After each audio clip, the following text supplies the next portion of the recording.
Okay,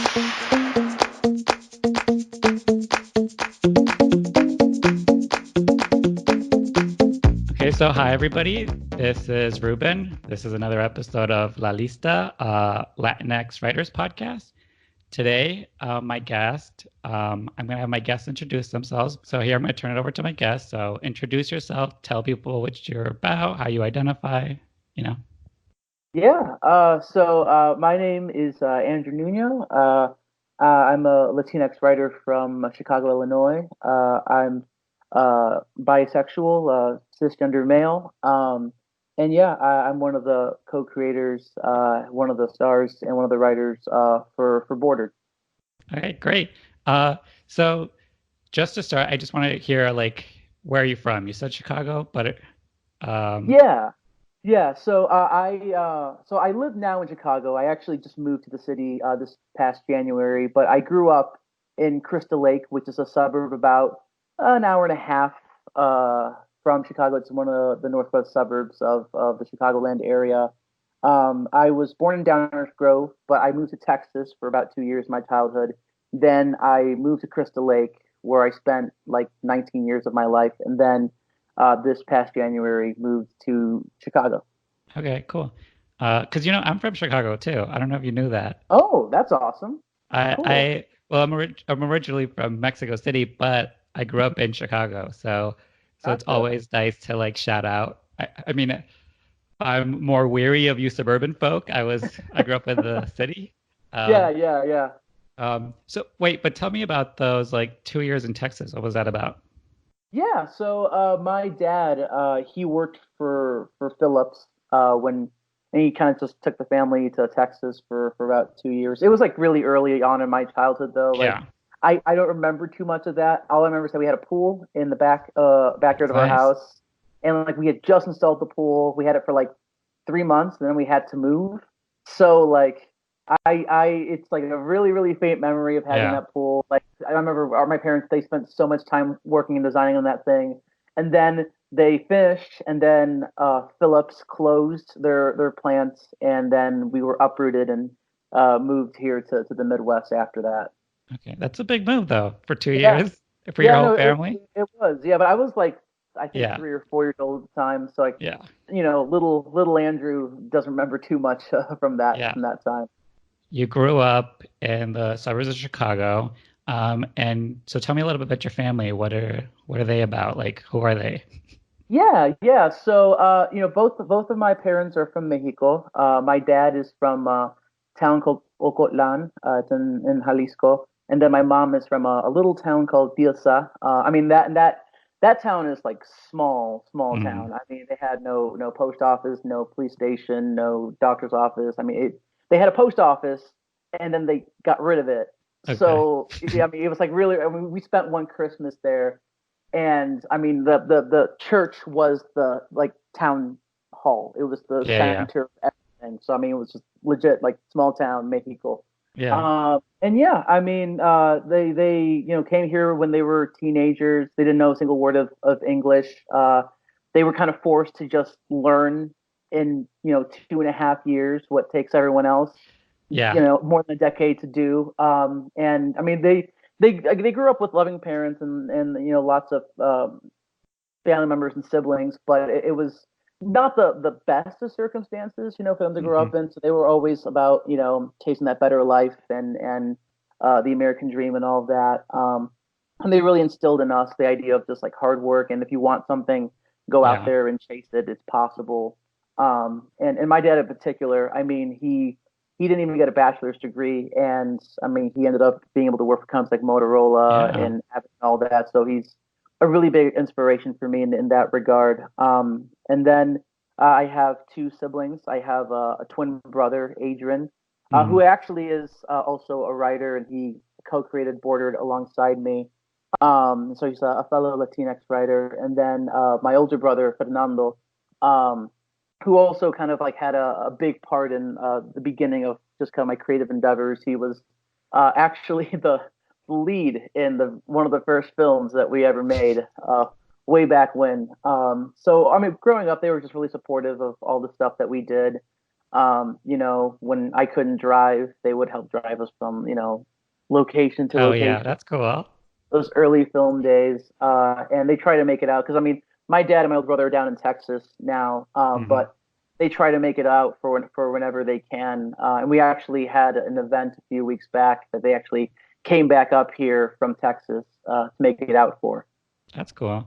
Yeah. And so your parents just moved out here when they were like teenagers, just with like a dream and a prayer, and So actually, their families wanted to come here. got Things just weren't looking that good for them in Mexico, and they wanted a place where their lives and the lives of their kids could be okay. better. And So they I actually came here illegally mm, when she was a teen. My dad was going to come here illegally, but then found out that my grandma was born in California. She didn't know it at the time, and then she found out, oh, she was technically an American citizen, so that kind yeah. of made things for them. But for my mom, for the first, I want to say 10, 15-ish years that she was here, she was illegal.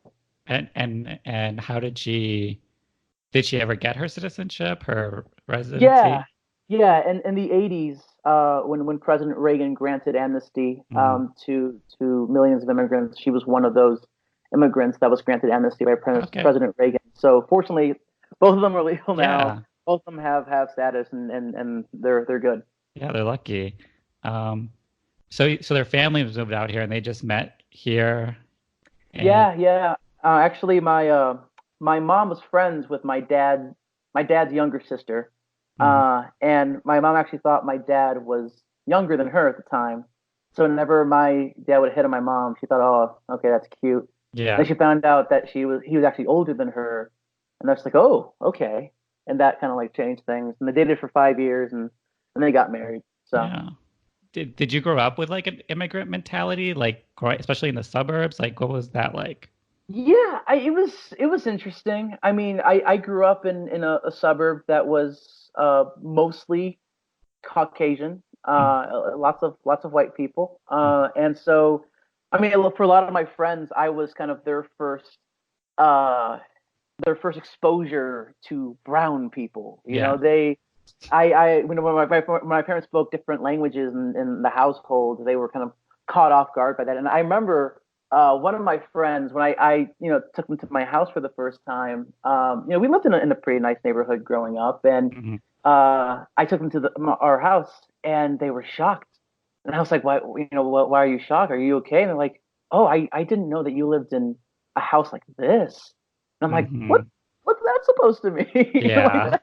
I'm not sure how I'm supposed to take that. It's like, did you think we're gonna live in like a little shack or something? Yeah. Like, And like a fence and a dog barking in the yeah, like background. were you expecting my mom to be making tacos in the back? Like, I mean, Yeah. what were you looking for? And so I was kind of the first experience for a lot of my friends because the majority of my friends are Caucasian, and that's just kind Yeah. of the environment that I was thrown into. But I kind of had to like lay down the law with them, and it's just like if my dad has an accent, that doesn't mean he doesn't know English well. Yeah. It just means he's learning two languages, and like especially in like the schools when people had certain opinions on illegal immigration, Hmm.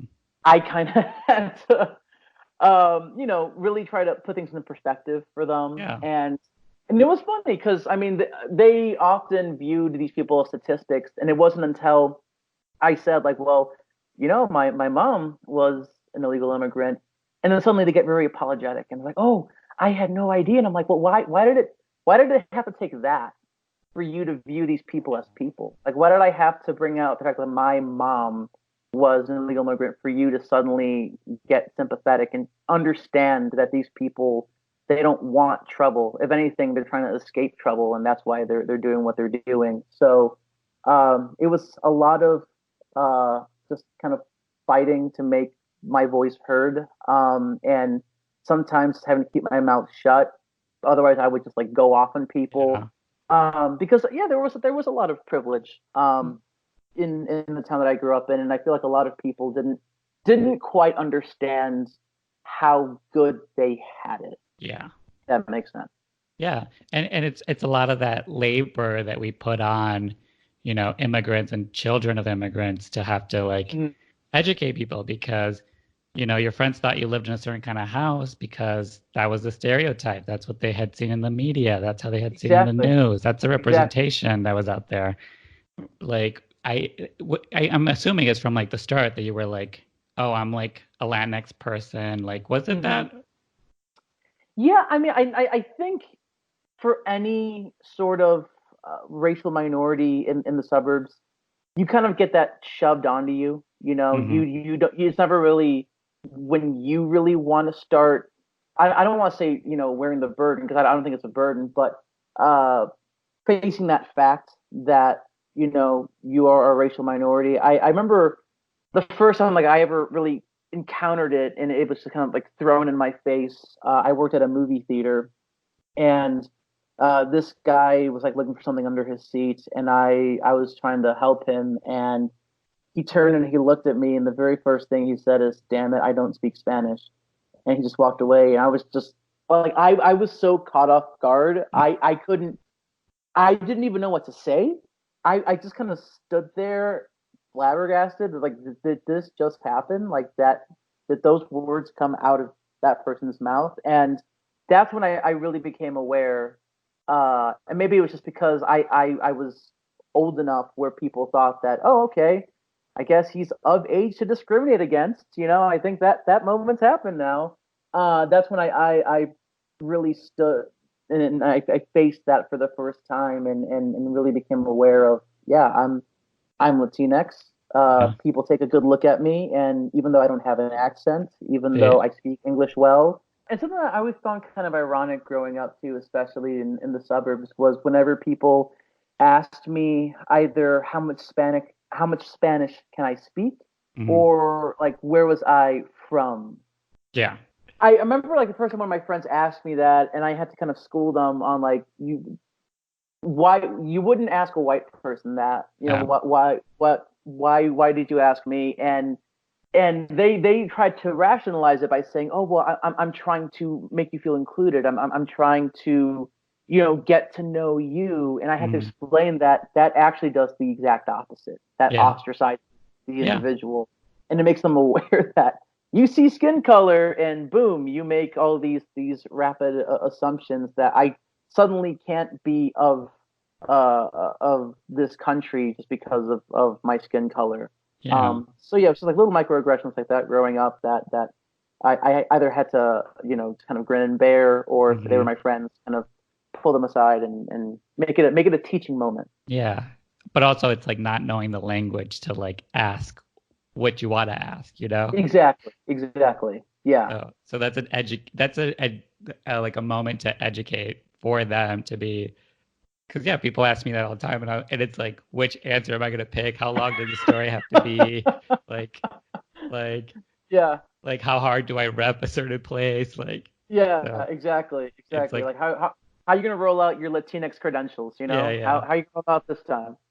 So you were growing up in the suburbs, Mm. and like I saw that you really started, doing your like filmmaking and writing there. Like, where did that first originate from? Like you deciding that you were gonna share or just even start writing.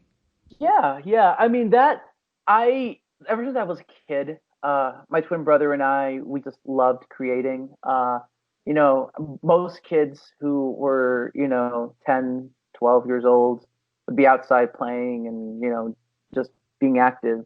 But as soon as we got our first laptops, like we spent our summers just in our basement writing and just diving head. I mean, we were like the antisocial kids who just Mm, like just we just kind of did our thing, but we liked it. I mean, for us, the ability to just make stories was so much fun for us, and the first time that we ever really exposed our writing to other people was in high school.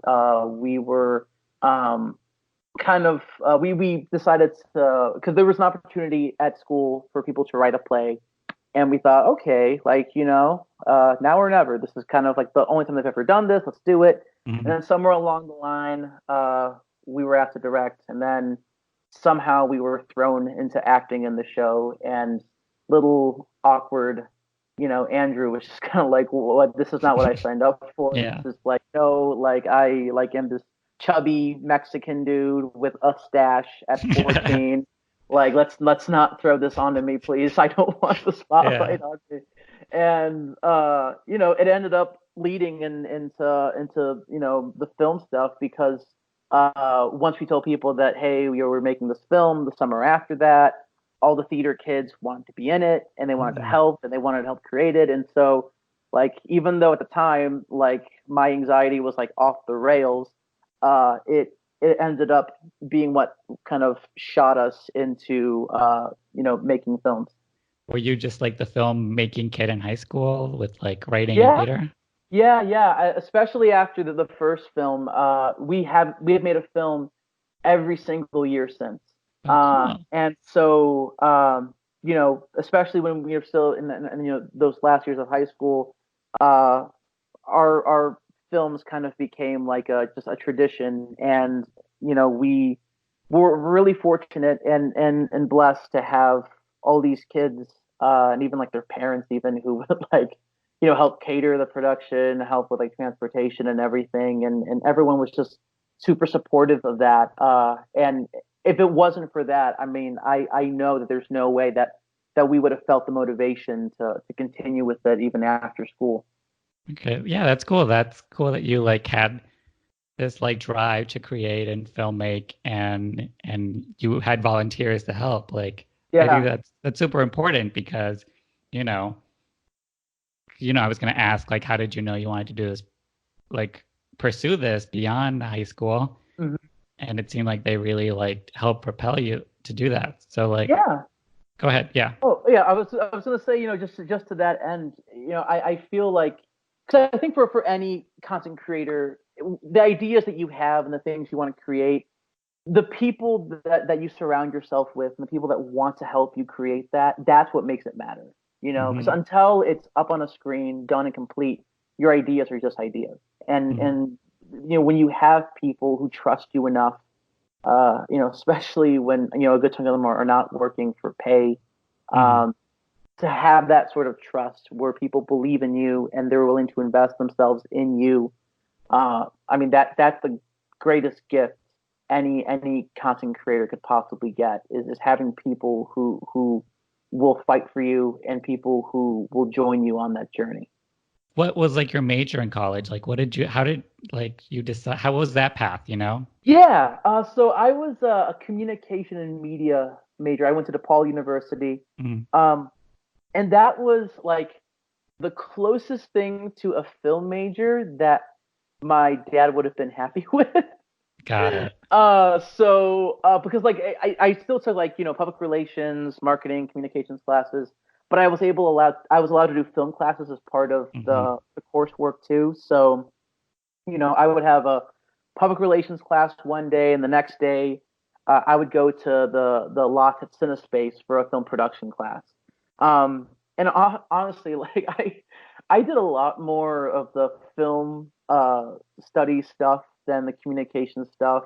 If there was a contest to pitch an idea, I'd be signing up for that. A Mm, lot of my friends were from the film school. A lot of the friends that I still talk to today are from the film school. mm, But in that context, it's like I'm still doing the film stuff, but like my folks aren't feeling super anxious about my post grad life either. So it was just kind of the best of both worlds. And I mean to that extent as well, I feel like learning about marketing and like public relations and how that plays in everything, I think it's also educated my approach as a content creator. mhm. Because I feel like something else that like is greatly lacking when it comes just to general filmmaking is knowing that once you make something, what are you gonna do with it? Yeah. How are you gonna get the word out? How are you gonna market it? Yeah, yeah.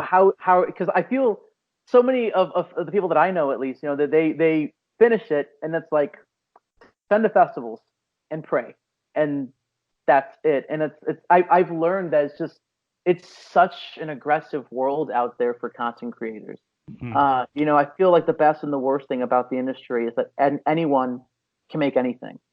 Yeah, So now so it's you have to yes. fight through so much more noise to get your voice heard, and that can be such a challenge. when you have an important voice, when you have something you want to say, but now you have to fight against, this project and that project and this project and that project, Yeah. and try to get your voice heard in the mix. So I want to talk about your parents. So like you said that you sort of had to like finesse it for your degree and what would be acceptable to them and like what would be responsible. So like what's that been like, you know? Yeah, I mean, it was interesting because again, I understand completely where my dad was coming from Hmm. because I mean he didn't have the easiest beginning to life, and so I completely understand that He doesn't his want his son just getting a film yeah, degree. exactly. He didn't Yeah. want he didn't want his son to kind of experience the things that he experienced in childhood. So I understood that it all came from a good place. Yeah. But I feel like at the same time, at least growing up, a lot of that was just like, hey dad, I want to make films, I want to create, but I felt like he wanted me to kind of prove that this is something legitimate and not just like a momentary passion. Okay. And I think when he really started like coming around was when we won our first film festival award, and the That turn always helps, yeah, you know, that always having does some help. proof.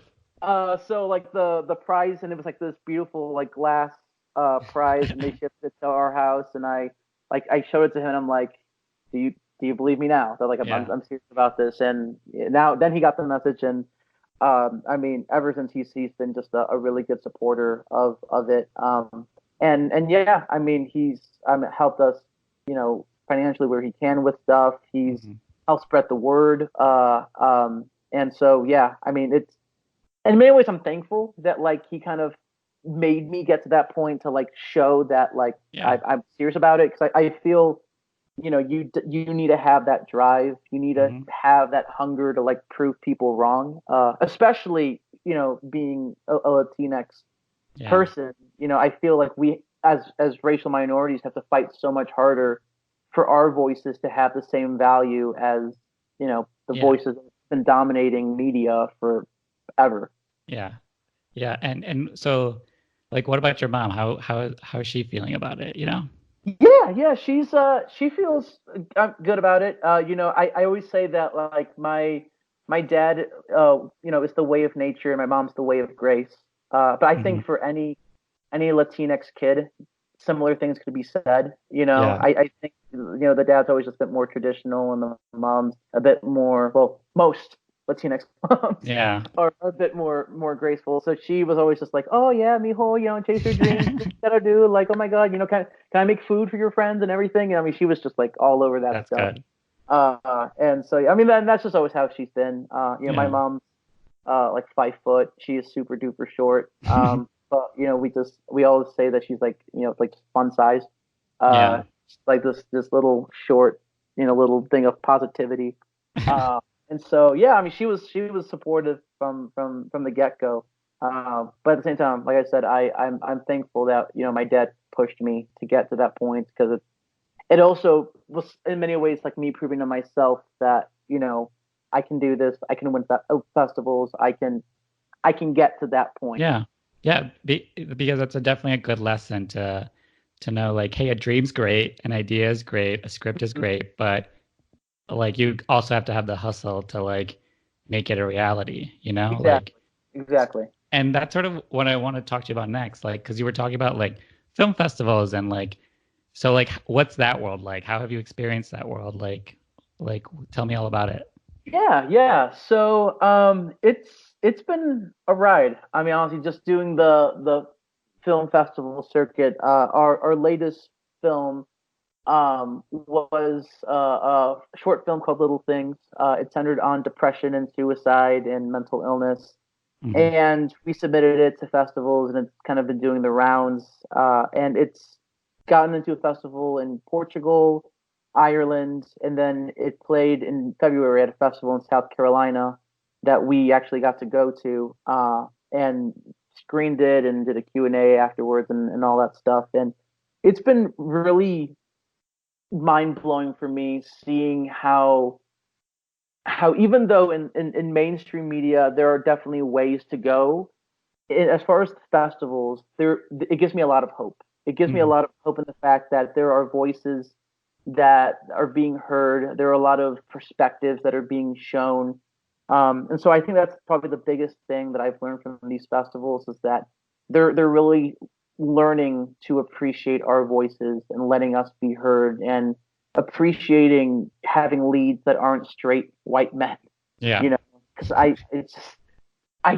we just need more stories that are just not about that and just really speak to characters that are outside the norm of what we see. And so it's been really, really encouraging seeing, people's positive responses to my stuff, but also to other people's stuff who come from communities that typically don't get the representation that they deserve.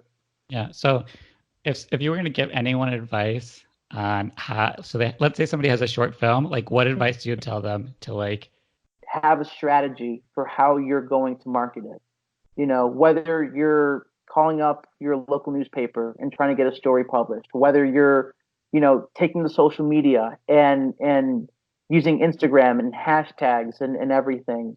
Even if you get only like 10 likes on your posts, you don't know what kind of opportunities can come from people clicking on that hashtag and finding your content. And so just really taking advantage of those things. Especially in this new age, you can't just be a filmmaker. You have to be a marketer. You have to be a publicist. And oftentimes you have to be your own marketer and your own publicist because you're not going to have the money for a while to be able to hire someone to do that for you. Yeah. And that is what I've noticed about you. Like you get press, and is that all you just reaching out? Yeah. So it's a combo, fortunately, of just like, in my day job, I work at a PR agency, and so I've kind of adopted the mindset of a public relations person, and I know what stories hit, and I know what stories don't, and so it's like I can, be realistic about it. It's like, okay, would the Tribune publish this story, or am I like being insane here? So it's definitely that kind of mindset that's kind of helped me there, but then. We've had community partners, like for this event that we held earlier this year. They had media contacts that they were able to leverage on our behalf. So it's really awesome having community partners as well that have these media relationships already and that can leverage them on your behalf. But then on the other hand, when we're out there trying to get our voices heard, having experience in marketing and public relations. It helps you understand, how you can frame your story so that way an outlet will be, even if it's not like, okay, we're going to run a story tomorrow, it can be like, okay, this is interesting. Come back to me in a few months and we'll talk about a story. And so, a lot of that's also just maintaining relationships with media and creating enough touch points with them where even if right now you don't get their interest, 8 months down the line when your new project comes out or the rest of your episodes come out, you've already gotten their attention once before. Now you're giving them more goodies to try to get them to convert some piece about your work. Yeah. Plus, it doesn't hurt to be like twin Latinx filmmakers. Like I don't know how many of those there are around. Yeah, to this day, like one of the best comments I've ever received was from this film producer who met me and my twin, and he's like, "So you guys trying to be like the next like Russo brothers?" And I'm just like, I would be a-okay with that. Yeah. Like, if they're paying, yeah, sure. Yeah, they're paying. Like, yeah, give me an Avengers movie, why don't you? And we'll talk. But yeah, it definitely helps. I think NUñO twins, it sticks in people's minds better. Just like Andrew NUñO. And so we definitely try to play that up as best as we can, just because. I mean, not only is it a kind of a nice gimmick, but my twin brother definitely is hands down my best collaborator. And we just have this nice working relationship that's worked so far. We don't hate each other, so it's worked up to this point. Yeah, and it's also like important, and I'm learning this lesson too, but it's also important for people to learn that you have to be your own like cheerleader. Like you have to be like the person that's shouting yourself out. Like no one is gonna come and just like pick you out and be like, all right, cool, like let's make this writer like oh, we heard all about you from nobody. We're knocking at your door, like you know. And that's also like a good advice for the listeners. Like, I know if I had heard of this podcast, I'd be like, oh, I don't know, maybe they don't want me. But like, so far I'm only interviewing people that were like, yeah, interview me. Hmm. Like be bold, be brazen, like believe in yourself, like say no, I'm important. Like, and I think that's a lesson we have to learn as like Latinx people, because like, Hmm. but I that we're not taught that it's like we should be the center character, the center of like the universe, but Hmm. that's to our benefit also in the sense that like if you don't see your story out there, then like I put this out as like a Latinx writers podcast, and people were like, "Where has this been the whole time?" And it's like, yeah, because Yeah. no, like shout it out if you're like twin Latinx filmmakers making like stuff about like being in the suburbs and that whole relationship. Yeah. Like who Yeah. who else is telling that story? Like Exactly, exactly. And I mean, one of the things that I always tell, like, especially my friends who like hesitate to put the work out there or think like, oh, my work can speak for itself. I have to tell them like, honey, no, it won't. Like, you yeah, have to be your most fiercest advocate. hmm You have to be your own fierce advocate and not be afraid to put your work out there. And I've had people tell me it's like, well, won't people think that I'm arrogant if I post my own videos? And it's like, if you post it arrogantly, then yes. But yeah, like, if you just throw it out there and you just say, would appreciate if you gave it a view, that's yeah, not being arrogant. That's no, that's taking the risk and trusting that people will watch it, hopefully like it. yeah, But if they don't, I mean, they are free to dislike it too. yeah, I mean, to this day, the best comment I've ever gotten was someone who told me they wanted to shove two IMAX cameras up my ass for the emotional journey I sent them on. And it's like, I'm not quite sure if that's a critique or if that's a good thing, but like, that was a fun comment to read. I enjoyed reading that. yeah, That was good stuff. So you can't be afraid. You have to believe that you're worth it. And no one else is going to be your advocate for you. yeah. You have to kind of throw yourself out there and believe that you're worth it. Yeah, and it's also and it is about worth. That is ultimately what it is about. Like, is my story worth being told? Is my voice worth being shared? Yes. The answer is always yes. Hmm. Because if you're looking out there and you don't see yourself reflected back in the media, then it's your responsibility because you can pout about it or you can be like, no, I'm going to fill that Yeah. because because that's how a lot of people get famous. They find a niche and they fill it and they blow up like that. Oh yeah. And mm, But to that end, also lifting up the work of the people around you. absolutely. Yeah. Because when they win, you win. Yeah. And yeah, I mean, that's just the way it's got to be. Yeah. Yeah. And it's important because even within our own Latinx umbrella, we have to also be as inclusive as possible to Hmm. make sure that just not the dominant voices are being heard. Yeah, And because, like I said, we have 1,000 different identities. We have to make sure each one of them matters, each story matters. Let's share it. exactly. Um, Exactly. so, and I think that's our own work we have to do, Yeah. because it's very easy to rep ourselves, but like, are we making sure someone else is also on the journey with us? Hmm. And making Uh, sure that you support their work just as yeah, much as they'd be supporting your work or as other people would be supporting your work. we got to stick together. We got to rep each other. We have to like, be like, oh, you know what, I'm busy, but you know who'd be great for that? Or, Hmm. oh, I just saw somebody. You should check them out. Like, Exactly. build a community. I think just for as a writing perspective, like, what is the thread you see in your writing? Like, are you always telling a similar story? Like, who are your heroes? Who are you always like what's like your go-to? Like, this is what I love to write about. you know, when we're writing these characters, I like writing characters who wear their imperfections on their sleeves, and who are open about them Yeah, and don't hide them. And at least from an audience perspective, we let them in on this. We yeah, don't keep them out because I think it helps an audience relate to the content more. But even as a writer, I feel genuinely moved when hmm writing these characters and the scripts for these characters. yeah, yeah. And I think you're right. It is like characters that are flawed you know, it is something everybody has been able to relate to forever. But now in this age where we are like like Hmm. like creating this hyper image of ourselves that's supposed to be perfect in photos and Hmm. Instagram stories and Twitter but especially Yeah. Instagram, like Snapchat filters, like all that stuff. It's Mhm. like you're aggressively trying to prove to people like, or you're presenting to them an image of who you want to be, who'd you like to be, Mhm. and the imperfections are sort of like that's not okay to show, you know? Exactly. Yeah, Exactly.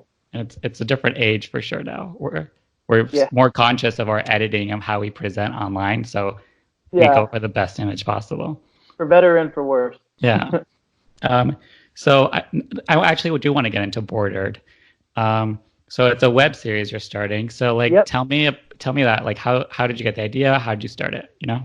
Yeah. So actually, Lauren Lugo and my twin brother, we've collaborated on quite a few things over the years, whether it was a slam poem video on body image or little things. We always talked about doing this project. We're just like, we all grew up in a very white suburb. Mm-hmm. We're all Latinx. So we all kind of have this shared experience on what it's like to grow up in a suburb Mm-hmm. while being Latinx and the struggles that kind of brings. Mm-hmm. And we always said that's like, we always felt bordered. Mm-hmm. We felt cut off from, the white community because like, oh, you're too Mexican, Yeah. you're too Hispanic to be truly white, and then we felt kind of cut off from the Hispanic community because it's like, oh, well, you're too white, you Yeah. know you speak Spanish with an American accent, which I don't even know what that means. Yeah. It's like I think I speak it just fine, but apparently not. And like, Yeah. I've been called out that I dress white, and it's like, Mm-hmm. but I like the way I dress. Like, why does this have to be imperialistic all of a sudden? Like, where's this Yeah. coming from? And so that kind of became the name for the show, Bordered. Mm-hmm. Just I just feel like, besides the obvious connotation with immigration and the wall and all of that, Yeah. I feel like it's like my life in a word. Mm-hmm. It's the things that I've experienced, um, just constantly not being fully let in to Yeah. any sort of community just because of the specifics of my cultural upbringing Mm-hmm. and the shared experiences that I've had. So we decided to make a show that really kind of encapsulated that, while also focusing on three Hispanic siblings that each kind of inhabit the characteristics of the three different kinds of Latinx people that we've met in our lives. You have Mm-hmm. someone who's really involved in their culture. They speak Spanish perfectly. They love soccer, and they're just like into all these traditional Yeah. Hispanic things. And then you have the Latinx person who, like, speaks Spanish pretty well, but they really only pull it out where it's like, oh, like, I'm applying for a job. Well, diversity. I'm gonna play that Oh card yeah. out. Like, in that moment, they're Latinx, but outside of that, they really don't care. Mm-hmm. And then you have the Latinx that, like, as far as they know, they're white. They want nothing to do with their culture. Like, I was born in America, and I'm gonna live an American life, and Yeah. they only get reminded that they're not, like, white when people ask, why they're so, like, ethnic looking, Yeah. or why don't they speak Spanish, and that's when they're reminded that, like, this is their culture. This is the culture that they had, and no running away from it is Mm-hmm. going to, like, make you white.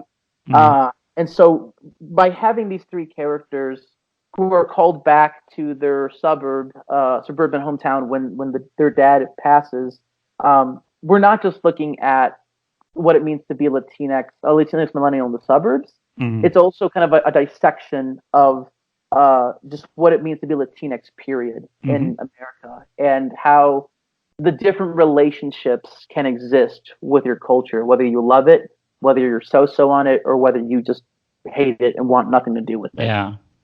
I love those three different versions of characters because it distinguishes like the range that someone can experience and like identify as Latinx, you know? Mm-hmm. and it's very much like one does no, none of those characters are more Latinx than the other. They're just like they're the product of their environment and like how they grew up, how they identify, like because you see this with as I've been interviewing people, some people don't speak any Spanish, and it's very quick for me to be like, okay, but it's also like that's their experience. That is who they are, like Yeah. maybe it wasn't taught at home. That it can be okay, like we don't because if we all fall into the trap of we have to be a certain kind of way, then we're sort of just like policing each other on our behavior and our identity when it's like you can just be a Latinx person as is. Like and I think I'm assuming with this web series with these three characters, there's bound to be conflict between the three of them based on how they see their identity and how they present it, Oh, definitely, definitely, and especially with my character in the show being gay. I feel like especially in the Latinx community, there's such an issue with being LGBTQ and being in the Latinx community because it's like, I mean, when you're Latinx, there's already discrimination that you face, but when you're LGBTQ and Latinx, there's discrimination within your own community that you suffer as a result of that, and I feel like there's just so much there that hasn't been talked about yet. A lot of complexities involved where, it's just like you want to belong, you want people to accept you, and even when it comes to like your own family, you want your own family to accept you, but then you have to reconcile that, you love your folks or you love your relatives, but then there's this, they grew up in a traditional upbringing, and all of that, and so it's trying to love them despite the belief that they hold from their traditional upbringing, which makes it even tougher. And then, I mean, don't get me started on machismo and the complexities that brings into the game. Like bridging the gap, like just like from a traditional household. Exactly. Because like your parents could have grown up a completely different way than you. Oh yeah, and they did. They absolutely did. I mean, they grew up going to church every Sunday. They couldn't break any rules. If they did, the chancla would get pulled out, or like that. My dad's dad, had like a rubber hose that he got wet that he would spank the kids with. I mean, it was a very different upbringing for them, and I'm happy that like we're entering this new age where a lot of different identities are gaining acceptance and everything. But I also understand at the same time that my relatives just can't flip a switch and ignore the upbringing that they had.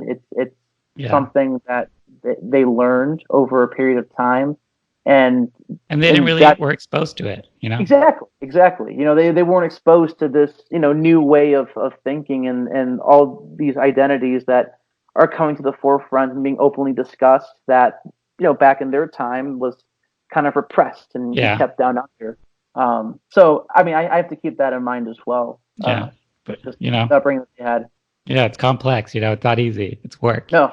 Oh no. So you guys released the pilot for this, right? And you released it through Open TV. Yes. Can you tell me about that? Like, what's your relationship with them? Like, what do they do? Yeah, so I mean, Open TV is they're amazing. Every single person that works at Open TV is phenomenal, and they're so hardworking, and they're so supportive of intersectional creators in Chicago. Open TV is a network in Chicago that was started by a guy named Amar Jean Christian, and he's just phenomenal. It started actually as a research project through Northwestern University, where he was just looking at intersectional TV and its relationship with media, and it became this platform that supports intersectional creators, whether you're a woman, whether you're a person of color, whether you're queer. They want to help amplify your voice. So after we had just shot the pilot, we actually reached out to Amar. We went on a phone call with him and kind of explained our show, what it was about, and the things we wanted to tackle with the show. And he was really enthusiastic with the project, but he wanted to see a final draft of the pilot. Which we're like, fair enough. that I don't blame you. So we worked for the next 3 months, just perfecting it, doing color grading, sound design, score, editing, all that good stuff. And then we submitted the pilot to him in December, and then he said, yeah, he showed it to his team. They liked it. He liked it. They wanted to distribute it on their platform and host a premiere for us. And they've just been so helpful. I mean, every single one. I mean, I'm probably going to say this a gazillion times, but I mean, they deserve this praise. I mean, they just really they care immensely about amplifying the voices of intersectional creators. And we're actually working with them to help develop the rest of the first season. Their team has such phenomenal resources and experience in helping us with marketing, fundraising, getting the word out, media contacts that they have. And so we've really enjoyed not only just seeing them help us with our content, but we've loved looking at the other pieces of content that they have. Oh yeah, they do great work. Oh yeah, I mean, Like, whether it's the tea, whether it's phobia, brown girls, yeah, like yeah. I iconic, mean, yeah, brujos. brujos, Like, yeah, like that's how code I first switch, started hearing about them. Like they're like yeah, when I saw you guys were partnered up, I was like, okay, like this is a big deal. Like yeah, they do good yeah. stuff. Yeah, no, and I mean we're so thankful to have their support because I mean there's absolutely no guarantee that they had to do it. I mean they could have just been like, oh, okay, garbage bin, like let's go on. Like so I mean the fact that they're so enthusiastic and so ready to throw their support behind us, it means the world. And we just look forward to continuing to work with them as we bring this show together over the next year and a half, and just seeing where things go with that. So right now you guys are sort of just like still developing the first season. Yeah. So we just premiered the pilot episode at the Cultural Center in Chicago, April 16th when we had our premiere. And now we're getting ready to start fundraising for the rest of the first season. We have about 5 more episodes planned. We actually brought on an extremely talented Latinx writer. Her name is Alejandra Gracia. I mean, she's phenomenal, and has been so helpful with us to offer an other Latinx voice that's kind of she's just like walked into the project fresh. Yeah. And offered so many different perspectives that we never even thought to touch on before. And so we have 5 more episodes planned for the rest of the first season. Some are simple, others are going to be a bit more expansive in scale. And we're actually hoping to finish all the scripts, I think, either next week or the week after. Okay. And then we're gonna start fundraising, whether it's trying to sit down with investors, whether it's doing another crowdfunding campaign. We're giving ourselves about 5-6 months to fundraise all of this, and it's either we raise the money ourselves or we are self-funding it. Yeah. Really, we don't have to do it for the whole budget. We're gonna try to push for as much as we can, but I mean we're really determined to make this thing happen one way or another. Yeah, that's great. So who are some of like Latinx writers and like filmmakers that you admire? People you want to shout out? People that maybe I should interview? Yeah. Well, I think kind of like my big Latinx inspiration is Lin-Manuel Miranda. Okay. I love that man to death. He is just so talented, so good at what he does, but so humble about it at the same time. I don't think I've ever seen anyone as accomplished as him, who like you just see in interviews and you see the work that he does with various organizations, and you can just tell it's when he's in a room, he doesn't want it to be about him. He wants to raise up the voices of the people that share the room with him. And so I really, really admire the work that he does. I'll try to get in contact. Exactly. And like even like In the Heights, which was my first exposure to him. Because I remember when I was in high school, for our like final senior choir concert, we did Blackout from In the Heights. And I remember doing the piece, and I was just like, Mike, like this piece sounds so freaking cool. and like these people are like screwing up the accents, but like I know what it should sound like, and it sounds cool. Let me look up this guy, and that was kind of my first exposure to him and his just amazing work. So I would say he's kind of like the big inspiration for me. If there could come a day where I could work with him, like I'm pretty sure I could die happy. I mean that would just be sweet. But I feel like another big inspiration for me that's a bit closer to home is my co-creator for Border, Lauren Lugo. And it was actually kind of funny how we started working with her because she was originally our speech coach when we were competing on the speech circuit in community college. And so it started very much as kind of like a mentor-mentee relationship, and then somehow it just kind of found its way into collaborating together. And I couldn't be more thankful for that, just because the way that she grasps her characters and the way that she expresses herself, whether it be through her acting or through her writing, it's unlike anything that I've ever really seen before. And she just really has a gift for creating characters that you can love quickly. That you don't need an entire season to finally come around to. Like, you go to fall in love with her characters in 10 minutes. And I haven't met many writers who have that kind of capability, but she has it, and I mean, she just loves creating, and so I mean, it's been super awesome being able to work with her, and it's been a privilege, and hopefully, ideally, we're working together for a long time. Great.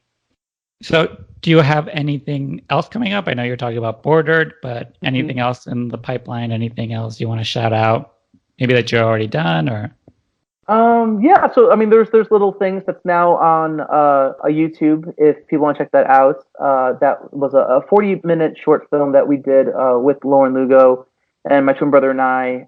We directed it and produced it together, and I wrote the initial story that the film is based off of. So it's now up on YouTube or on Facebook. If you type in Little Things, you should find the Facebook page for the film. And then there is also a short film that we're producing coming up that's being directed and written by a good friend of ours whose name is Akram Shilby. And it's called 99 Fireflies. It's still in pre-production right now, but one of the things that I really drew me to this project is you have a lead character that's Muslim, and I think especially now, when we live the world that we live in, and all these shootings that have been happening at mosques, I feel like that kind of voice is needed right now. That kind of story is needed right now, where we have a Muslim lead that is just shown as a normal human being, which is, I mean, they are normal human beings, and we're just showing that and making it more aware to people, and proving that these people are just like you and I. They deserve to have their stories told. They have hopes. They have dreams. And so that's something that we're in pre-production on. We're hoping to shoot it in August. But for that one, I'm solely acting as a producer on. Okay. So I sort of want to title every episode, like, because I want to make this podcast as inclusive as possible to like rep as many stories as possible. So like, if you were going to name this episode, it would be a blank Latinx writer. Like, what is your identity? What are you feeling? Like, what do you want to fill in the blank with? Just so other people can say, oh yeah, like that's like me. Let me listen to it. Or like, oh, you know what? But they should also do this person. So I'm going to get interviewed, So like how, like, what do you think you would put in that blank? Yeah. Yeah, and I've been thinking on this one for a while, just because I just feel like there's just so many different things like I could put in there. But I feel like as right now, I think what I would kind of throw into that would just be a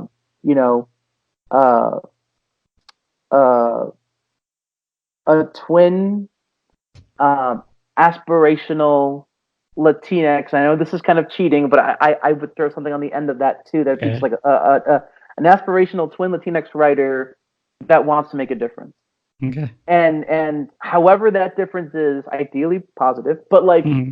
even if it was just like I made life better for one person who saw something and was convinced to come out to their parents, or who Hmm. saw little things and thought to reach out to someone for help. For me, that's why I think we should all make content. Yeah. We should strive to make a difference and move our audiences, whether it's moving them to empathy, moving them to action. Hmm. I think, if you're a content creator, that's ideally, hopefully, what you'd want to do. So that would be my title. Okay. I know And I kind of cheated there, but it's fine. But what's the aspirational part? What do you mean by that? by aspirational, it's just I feel like I'm always gonna want to aspire to something. Got it. I feel like it's just I'm never really gonna reach a point where I'm fully satisfied. I'm just gonna want to keep on going, keep on growing, keep on Got it. chasing something. And for me, even though for people might find like kind of a sense of hopelessness in that, but for me, it gives me a purpose that's never gonna die. Hmm. It's always gonna give me something to do, something to chase, and I'm okay with that, because I think that especially as a content creator, you have a responsibility to always be chasing something and trying to speak up for the people who aren't in your circumstance and aren't in the situation where they can speak for others. Hmm. You have that responsibility, you have that duty to speak for those who cannot, to be the voice for the voiceless. And if you aren't, then who else is going to be that? Yeah. So for me, that's kind of where the aspirational part comes from. It's just there's always going to be something for me to chase, and some goal for me to want to reach. All right. I love that, Thank you. It's an interesting way to think about it, but it works. I just wanted to make sure you weren't like an aspirational writer. I'm like, I think you're a writer. But a lot of people will keep working and still tell you they're aspiring writers. And I'm like, but Yeah, you do a ton of writing. Like you don't who are you waiting to like crown you like yeah, a writer? yeah, Or like or just making sure you don't want to be like you weren't saying like aspirational Latinx. Because I've gotten a yeah. couple of those. People are like, I don't think I'm Latinx enough, and I'm like, you are. Like, this is your ceremony. I am like dubbing you Latinx. Christening you Yeah, as walk as around with it. You'll get your membership card in the mail. Like, don't worry. yeah, All right. Well, yeah, this has been a great interview. Thank you so much for like making time. yeah, yeah. A Of lot of course. great stuff. Interesting. Yeah. Um, Thanks for having me on. Really, really appreciate it. all right. Well, thank you. I'm looking forward to the rest of the series. I'm really Yeah, excited. I'm really interested to see how those three different people are sort of interacting, and because that's a reality. Like I could even say that for my own family. Like we are yeah, at three different levels of like our expression and our identity, and exactly. just doesn't always mix. No, But no, it's like a story that needs to be told. So I'm really happy you're exactly. doing it. Thank you. Uh, Yeah, and hopefully you like what we have cooking up. So yeah. And do you want to shout out all your social media where they can find you? yeah, absolutely. So yeah, my Instagram is Andrew the NUÑO twin, and then my Twitter is just Andrew Nuno. And yeah, those are the two accounts I post to mainly. And for those, there's no Enye, even though there's technically an Enye in my last name. Mhm. For those usernames, there's no Enye in the last name. Yeah. Thank you so much. Yeah, sounds good. Thank you very much, Ruben. All right. Thank you. Have a good Thank night. you. Thank you. You too.